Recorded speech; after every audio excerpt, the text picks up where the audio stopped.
This section of the 2022 Forest Service A200 will discuss a helicopter accident that occurred on the 7th of September.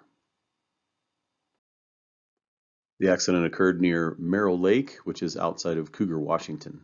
The aircraft involved was a Bell 205A1, tail number November 66 Hotel Juliet. At the time of the accident, the pilot was the sole occupant on board the aircraft, and the pilot was able to egress the aircraft with minor injuries. As with all of the officially declared accidents that we cover in these A200s, the information shared in this presentation is for accident prevention purposes only. The U.S. Forest Service is a party member to the National Transportation Safety Board for Accident Investigations. No information concerning the accident or incident may be released to any person not a party to the investigation without prior consultation and approval from the NTSB. The information shared here is preliminary, subject to change, and any errors in the information will be corrected when the final report has been completed. All aviation mishaps are categorized as either an accident or an incident according to the NTSB, who by law have the authority to make that determination. Some information from the NTSB's preliminary report. The privately owned helicopter was performing firefighting operations under a BLM contract in response to the Kalama fire.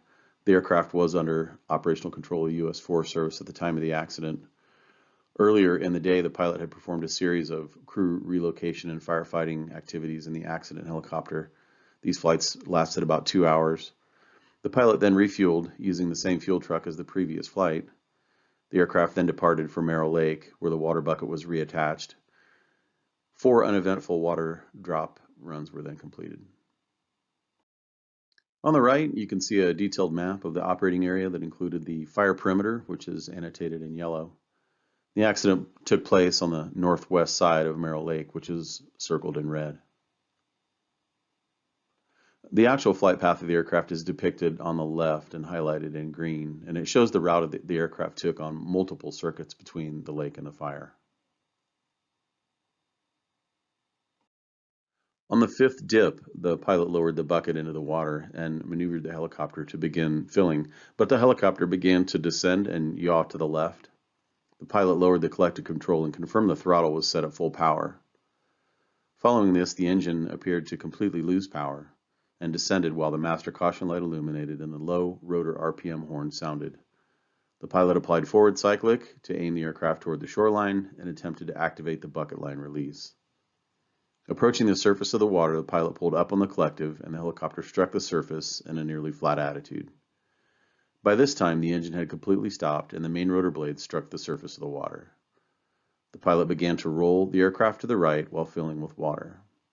The pilot was able to open the door and egress to the shoreline.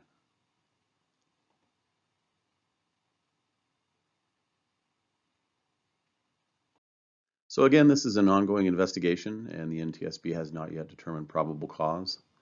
Additional information, including lessons learned, will be communicated once the NTSB has issued their final report. Any updates will be included in a future A200. This concludes this section of the 2022 A200. Please contact your Regional Aviation Safety Officer with any questions.